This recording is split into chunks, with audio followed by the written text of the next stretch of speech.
हम लोग जीव विज्ञान के पहले नंबर चैप्टर को पढ़ रहे थे जिसका नाम है जय प्रक्रम। और जय प्रक्रम में हम आपको बुक से सारे क्वेश्चन ख़त्म करा चुके थे। उसके अलावा हम आपको जय प्रक्रम से संबंधित कुछ इंपॉर्टेंट क्वेश्चन बता रहे थे जो हमेशा एग्ज़ाम में पूछे जाते हैं। तो पीछे के 2 वीडियो में हम आपको बहुत सारे प्रश्न का उत्तर बताए थे और इस वीडियो में हम बताएंगे जंतुओं में पोषण के बारे में। और यहाँ के आगे जितने सारे प्रश्न बचे हुए हैं, जितने सारे क्वेश्चन बच गए हैं, उन सारे प्रश्नों का उत्तर हम आपको बताएंगे। तो आप लोग ध्यान से वीडियो को पूरा देखिएगा, बारी बारी से हम आपको सारे क्वेश्चन का आंसर बताएंगे। तो चलिए हम शुरू करते हैं वीडियो को और आपको बताते हैं जंतुओं में पोषण के बारे में। तो आप सभी लोग वीडियो को लाइक कर दीजिएगा और जो भी स्टूडेंट इस चैनल पर नए हैं वह चैनल को सब्सक्राइब करके बेल आइकन को दबा लीजिएगा ताकि आगे के सभी वीडियो का नोटिफिकेशन आपको मिल सके। लोग सबसे पहला नंबर क्वेश्चन देखेंगे इस वीडियो में जंतु के पोषण के बारे में और ये कह रहा है कि यह कितने चरणों में संपन्न होता है। तो ध्यान से इस टॉपिक को समझिएगा क्योंकि यह टॉपिक बहुत ज़्यादा इंपॉर्टेंट होता है परीक्षा के दृष्टिकोण से। तो सबसे पहले हम लोग देखेंगे जंतुओं में पोषण के बारे में। तो कह रहा है कि पौधे अपना पोषण के लिए आत्मनिर्भर होते हैं। जो पौधे होते हैं वह अपने पोषण के लिए आत्मनिर्भर होते हैं, जबकि जो जीवधारी होते हैं वह पेड़ पौधे पर निर्भर करता है। पेड़ पौधे तो अपना पोषण खुद कर लेते हैं, लेकिन जो जीव जंतु होते हैं, जो जीवधारी होते हैं, वह पेड़ पौधे पर आश्रित होते हैं। और कह रहा है कि वैसा जीव जो अपना पोषण दूसरे जीवों से प्राप्त करते हैं उसे परपोषी या विषमपोषी कहा जाता है। तो यदि आपसे पूछा जाता है कि परपोषी क्या होता है या विषमपोषी क्या होता है, तो आपको बताना है कि वैसा जीव जो अपना पोषण दूसरे जीवों से प्राप्त करते हैं उसे परपोषी या विषमपोषी कहते हैं। जंतुओं में पोषण कई चरणों में संपन्न होता है। ठीक है, जंतुओं में पोषण जो होता है वह विभिन्न चरणों में संपन्न होता है। अब कौन कौन चरण होता है इसके बारे में हम लोग नीचे विस्तार से जानेंगे। तो सबसे पहला चरण होता है उसको बोला जाता है अंतर्ग्रहण। ठीक है, सबसे पहला होता है अंतर्ग्रहण। तो हम लोग देखेंगे कि अंतर्ग्रहण क्या है। उसके बाद होता है पाचन। उसके बाद हम लोग देखेंगे कि पाचन क्या है। उसके बाद होता है अवशोषण। तो उसी प्रकार से जितने सारे भी विभिन्न चरणों में पोषण संपन्न होता है उसे हम लोग बारी बारी से देखेंगे। तो सबसे पहले हम लोग देखेंगे कि अंतर्ग्रहण क्या होता है। तो कह रहा है कि जंतुओं के द्वारा भोजन को शरीर के अंदर ग्रहण करने की क्रिया को अंतर्ग्रहण कहते हैं। जीव जंतु जो होते हैं वह भोजन को शरीर के अंदर ग्रहण करते हैं और भोजन को शरीर के अंदर ग्रहण करने की क्रिया को ही अंतर्ग्रहण कहा जाता है। तो ध्यान रखिएगा, बहुत ही सिंपल परिभाषा है कि अंतर्ग्रहण जंतुओं के द्वारा भोजन को शरीर के अंदर ग्रहण करने की क्रिया को अंतर्ग्रहण कहा जाता है। उसके बाद आता है पाचन। तो पाचन में होता है कि शरीर के अंदर भोजन का सरल अणुओं में विघटित होना पाचन कहलाता है। आप सभी लोगों को पता होगा या फिर बायोलॉजी में हम आपको बताएंगे कि जब हम लोग भोजन को करते हैं तो भोजन अंदर में यानी पेट में जा करके आमाशय में जा करके वह छोटे छोटे अणुओं में विघटित हो जाता है। तो इस सरल अणुओं में विघटित होने की जो प्रक्रिया है इसी को पाचन कहा जाता है। तो पाचन का परिभाषा हम लोग लिखेंगे कि शरीर के अंदर भोजन का सरल अणुओं में विघटित होना ही पाचन कहलाता है। 2 स्टेप तो हो गया, अंतर्ग्रहण हो गया और पाचन हो गया। उसके बाद होता है अवशोषण। जब अंतर्ग्रहण हो जाता है, जब हम लोग भोजन को शरीर के अंदर कर लेते हैं, पाचन में जब छोटे छोटे अणुओं में विघटित हो जाता है, उसके बाद आता है अगला स्टेप अवशोषण। तो अवशोषण किसे कहते हैं? तो अवशोषण में हम लोग लिखेंगे कि फलस्वरूप भोजन के सरल अणु आंत की दीवार द्वारा अवशोषित होकर रुधिर में मिल जाती है। देखिए, जब हम लोग भोजन करते हैं तो उसमें जो सरल अणु होते हैं वह आंत की दीवार में जा कर के सट जाते हैं। उससे वह आंत के दीवार के द्वारा ही उस भोजन के जो सरल अणु होते हैं उसको अवशोषित किया जाता है और करके उसको रुधिर में मिला दिया जाता है। तो इसी को हम लोग अवशोषण कहते हैं। अवशोषण का परिभाषा हम लोग देखेंगे कि पाचन क्रिया के फलस्वरूप भोजन के सरल अणु आंत की दीवार द्वारा अवशोषित होकर रुधिर में मिल जाती है, जिसे हम लोग अवशोषण कहते हैं। ध्यान रखिएगा, यह जो क्वेश्चन हम आपको बता रहे हैं यह हमेशा लॉन्ग आंसर यानी दीर्घ उत्तरीय प्रश्न में 5 नंबर का पूछा जाता है, इसलिए आप इसे ध्यान से समझने की कोशिश कीजिएगा। चलिए उसके जो चौथा स्टेप आता है वह होता है स्वांगीकरण।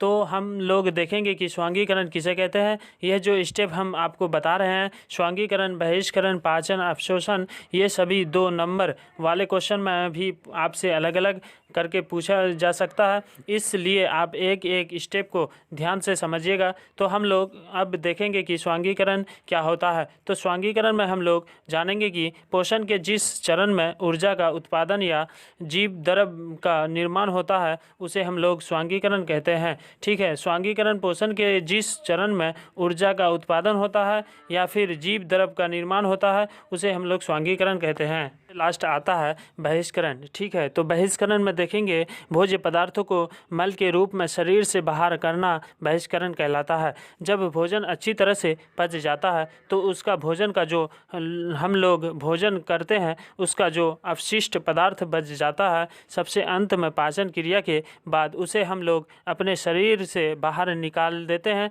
उसी को बहिष्करण कहा जाता है। बहिष्करण में हम लोग जानेंगे कि भोज्य पदार्थ को मल के रूप में शरीर से बाहर करना ही बहिष्करण कहलाता है। हम आशा करते हैं कि हम आपको अभी अभी पोषण के जितने सारे भी चरण के बारे में बताए आप उसे अच्छी तरह से समझ गए होंगे। सबसे पहला हम आपको बताएं अंतर्ग्रहण, उसके बाद बताए पाचन, उसके बाद बताए अवशोषण, उसके बाद स्वांगीकरण और सबसे लास्ट में 5वां नंबर बताए बहिष्करण। तो आप इसे ध्यान से याद रखिएगा। चलिए अगला नंबर क्वेश्चन है जो कि VVI क्वेश्चन है। इस क्वेश्चन को हम आपको किताब वाले क्वेश्चन में भी बता चुके हैं क्योंकि यह क्वेश्चन ऑलरेडी आपके बुक में ही दिया हुआ है। तो यह क्वेश्चन बहुत ज़्यादा महत्वपूर्ण क्वेश्चन है, इंपॉर्टेंट क्वेश्चन है, VVI क्वेश्चन है, आप इसे ध्यान से याद रखिएगा। क्वेश्चन आसान है। क्वेश्चन कह रहा है कि कोई वस्तु सजीव है या निर्जीव है, इसका निर्धारण करने के लिए हम किस मापदंड का उपयोग करेंगे। लेकिन यहाँ पर पूछ रहा है कोई वस्तु सजीव है। ठीक है, अगर कोई वस्तु सजीव है तो हम लोग कैसे पहचानेंगे कि वह सजीव है। इसके पहचान के लिए, इसके निर्धारण करने के लिए हम कौन सा मापदंड का उपयोग करेंगे। तो देखिए इसका जवाब होगा कि कोई भी वस्तु सजीव है। तो इस बात को साबित करने के लिए श्वसन प्रक्रिया मापदंड का सहारा लेते हैं। ठीक है, श्वसन प्रक्रिया मापदंड का सहारा लेते हैं। श्वसन क्रिया मापदंड कहने का मतलब हुआ श्वसन क्रिया के दौरान ऊर्जा का निर्माण होता है और हम सभी अपने दैनिक कार्य को संपन्न करते हैं।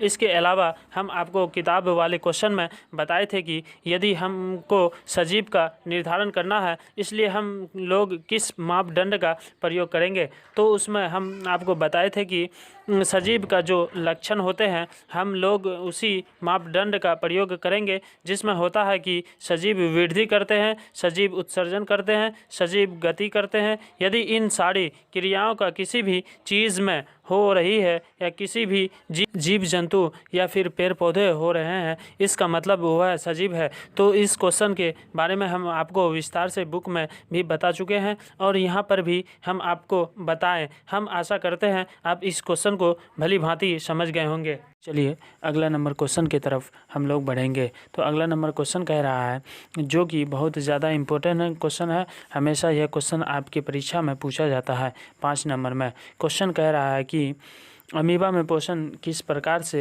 होता है। ठीक है, अमीबा में पोषण किस प्रकार से होता है।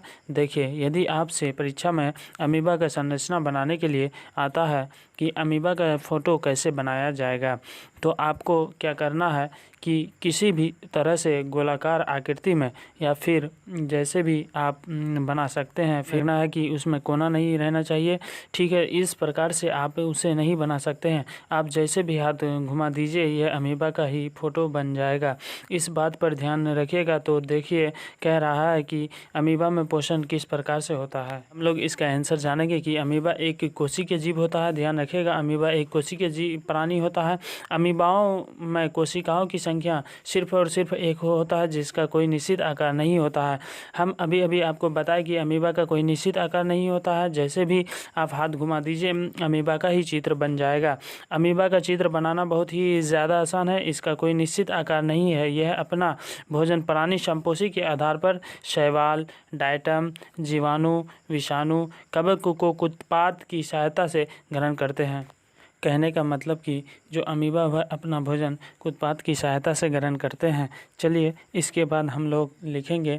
हम लोग देख रहे हैं क्वेश्चन की अमीबा अपना पोषण किस प्रकार करते हैं। तो सबसे पहले हम लोग देखेंगे कि जो अमीबा होता है वह अपना भोजन प्राणी संपोषी के आधार पर शैवाल को ग्रहण करता है, डाइटम को ग्रहण करता है, जीवाणु को, विषाणु को, कवक को, सभी चीज़ को उत्पाद के द्वारा ग्रहण करता है। हम लोग देखेंगे कि अमीबा अपने सतही स्तर पर, ठीक है, अमीबा अपने सतही स्तर पर अंगुलीनुमा जैसी संरचना बनाता है जिसे उत्पाद कहते हैं, और इसी संरचना के माध्यम से वह अपना भोजन ग्रहण करता है। यह उत्पाद अपने चारों ओर प्याले नुमा संरचना बनाता है जिसे फूड कब कहते हैं।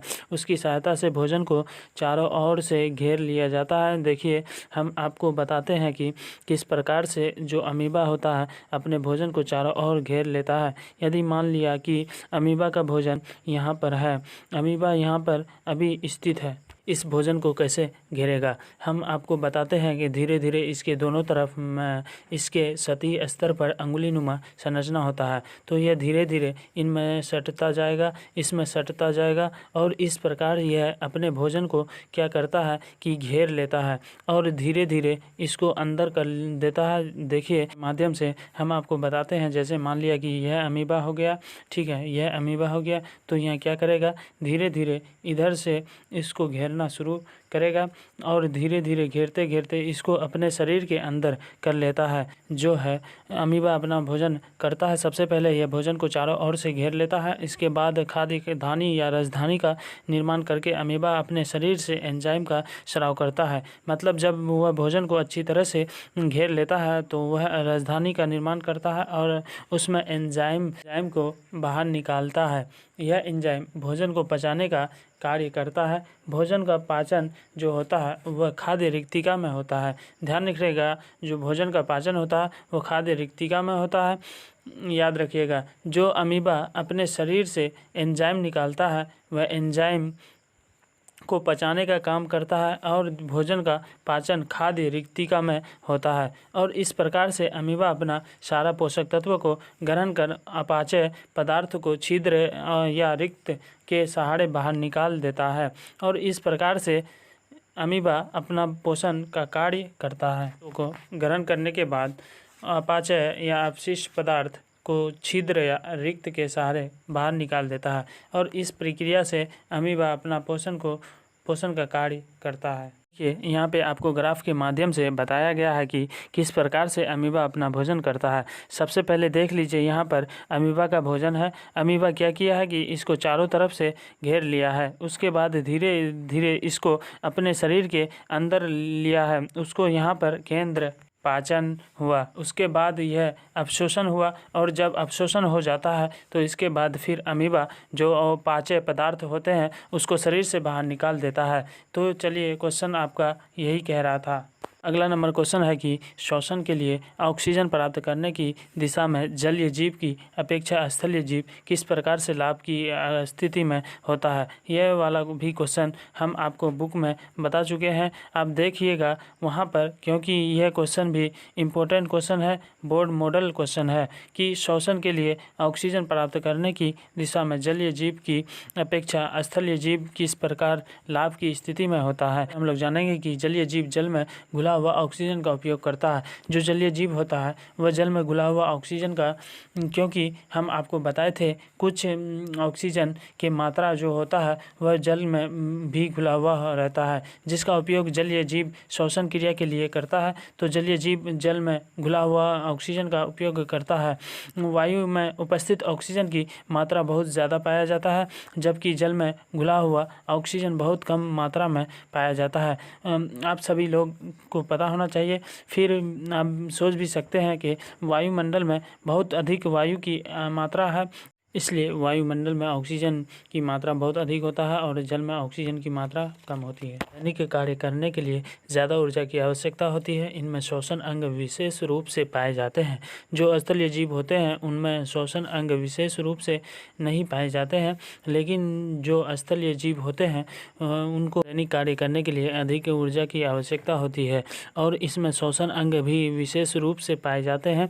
अतः इस प्रकार से श्वसन क्रिया में स्थलीय जीव लाभ के स्थिति में होते हैं। और इसके अलावा हम आपको आए थे कि चूँकि स्थल पर जो रहते हैं वह वायुमंडल से अधिक मात्रा में ऑक्सीजन गैस लेते हैं, इसलिए उनको अधिक लाभ होता है। और जो जलीय जीव होते हैं वह सिर्फ और सिर्फ जल में घुली हुई ऑक्सीजन ही ग्रहण करते हैं, इसलिए उनको हानि होती है। क्वेश्चन में भी आपका यही कह रहा था कि जलीय जीव की अपेक्षा जो स्थलीय जीव होते हैं वह किस प्रकार से लाभ की स्थिति में होते हैं। यह क्वेश्चन भी बहुत ज़्यादा इंपॉर्टेंट क्वेश्चन है, इसलिए आप भी इसे भी ध्यान रखिएगा। नंबर क्वेश्चन कह रहा है कि मानव पाचन तंत्र का सचित्र वर्णन करें। तो क्वेश्चन को यहाँ पर ध्यान से समझिएगा। कह रहा है कि मानव पाचन तंत्र का सचित्र वर्णन करें। तो यहाँ पर मानव पाचन तंत्र में बहुत सारे स्टेप होते हैं। पहला मुख्य गुहा होता है, उसके बाद अमाशय होता है, फिर छोटी आंत होता है, फिर बड़ी आंत होता है।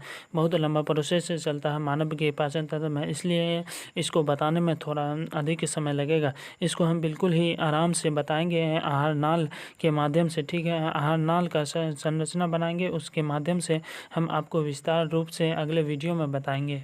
यहाँ के बाद जो क्वेश्चन सिर्फ और सिर्फ 2-3 क्वेश्चन 4 क्वेश्चन शेष बच गए हैं, इससे हम आपको अगले वीडियो में बता देंगे। और अगले वीडियो में आपका जो ये चैप्टर है वह पूर्ण रूप से समाप्त हो जाएगा।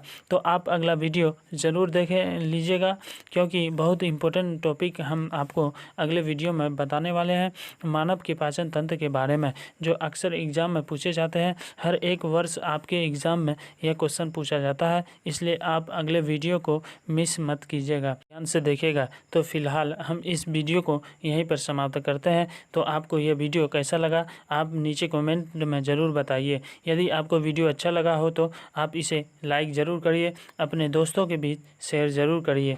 और जो भी स्टूडेंट इस चैनल पर नए हैं वह चैनल को सब्सक्राइब करके बेल आइकन को प्रेस कर दे, ताकि अगले वीडियो का नोटिफिकेशन आप तक पहुंच सके।